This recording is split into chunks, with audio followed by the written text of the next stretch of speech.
Hey, book club.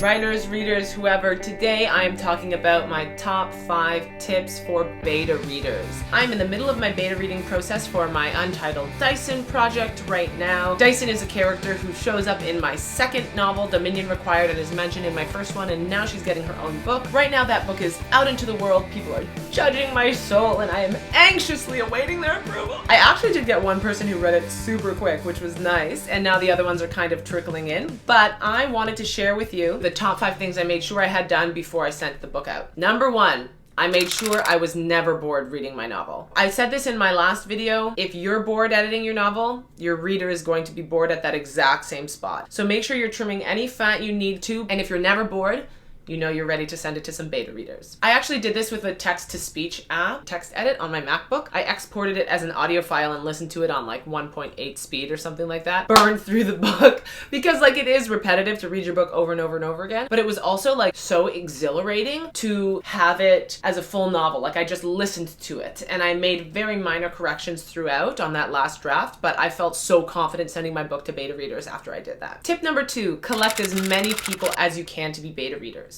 I posted on my Instagram asking people to send me their email if they wanted to be a beta reader for my Dyson project. I got 20 emails. That was about a week and a half ago, and I've had 7 people respond so far. I think that's okay. That's an okay percentage. I'll send out a reminder email, but I also don't want to be super annoying. If people don't want to read my book, I'm not going to try and force them to, because that's going to make the experience less enjoyable, and I might not be getting honest feedback then because they're just annoyed with me. Tip number 3, decide how you want to do this. Do you want to send out your full manuscript? Do you want to send it out in chunks? Maybe split it in half? Remember, you're not going to get responses from everybody you send it to. So if you do want to send out your entire novel and then get the whole thing back, I still suggest sending out your first 1 to 5 chapters with your initial email to beta readers, and if they respond, send out the rest of your novel. There's no point in sending out your novel to a billion people who are never going to read it. You want to know as early as possible how many people you're going to get. Maybe you need to look for more. Maybe you don't and you have 20 or 30 or however many, which leads me into tip number 4, decide what questions you're asking. I sent my Dyson novel out in chunks between 3 and 6 chapters. With each chunk, I sent out a questionnaire. I never had any more than 10 questions per chunk of the novel, and they were all specifically pertaining to what was happening in those 3 to 6 chapters. You need to do this for your book. If you're sending it out chapter by chapter, 2 chapters at a time, or your entire book, know how you want to ask questions and what questions you want to ask about the story. You do this by figuring out what's important to you in your story, what points you really want to hit, and asking about those moments. Of course, you could always ask for general feedback, and I did that at the end in my final questionnaire. I send out 3 to 6 chapters with a questionnaire. As soon as I get it back, I send out the next 3 to 6 chapters with a questionnaire because I have all my questions already done. You can read those questions on my website at HS Paisley. There's a downloadable file there that you're welcome to use and customize to your story. And tip number 5, don't take the feedback personally. Not only is not everyone your target audience, not everybody's gonna love what you do. As a matter of fact, if everybody loves the thing you're saying, you're not saying anything interesting. The points where you pay attention, not take it personally, but pay attention, is where all your beta readers are saying the same thing. If all or most of your beta readers are saying a part of your story doesn't work, it doesn't work. It doesn't matter how much you love it, you gotta let it go. And that's probably the toughest part. But as you're going through that process, remember, they're judging your book, not your soul. Though it feels like they're judging your soul, they are not. Hopefully these people are all strangers. They don't know you, which is why they're not pulling their punches, which is why you can really listen to what they're saying. But they're not judging you, they're judging your book. The last thing to really keep in mind is that they're judging a book that isn't finished yet. They're helping you make it better. Maybe they see some weaknesses that you don't, and your book is going to be better for it in the long run.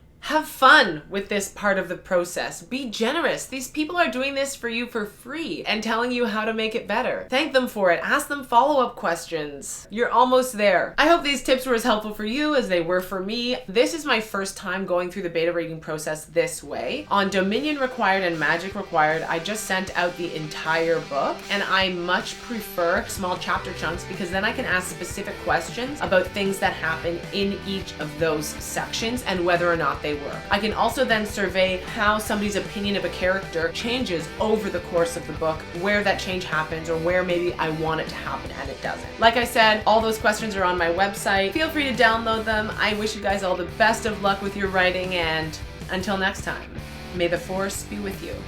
Live long and prosper, and keep writing your story. I pictured her face in my head. Stern, masculine features. She looked familiar, something to do with the news, but I couldn't put my finger on it. Arlington and Metcalf, I said again, swinging my legs out of bed. That's a start. I stood in the alcove of a tall building, a few doors down from the corner where I had dreamed the woman would be. My eyes scanned the crowd. The sun was barely up, and the mass of suit-clad pedestrians was not as thick as in my dream. She wouldn't be here yet. I waited. After about 10 minutes, I saw her. A head of brown hair and a business-like bun, and eyes turned down to her phone. Bright red lips, cream-coloured skin. No, not her.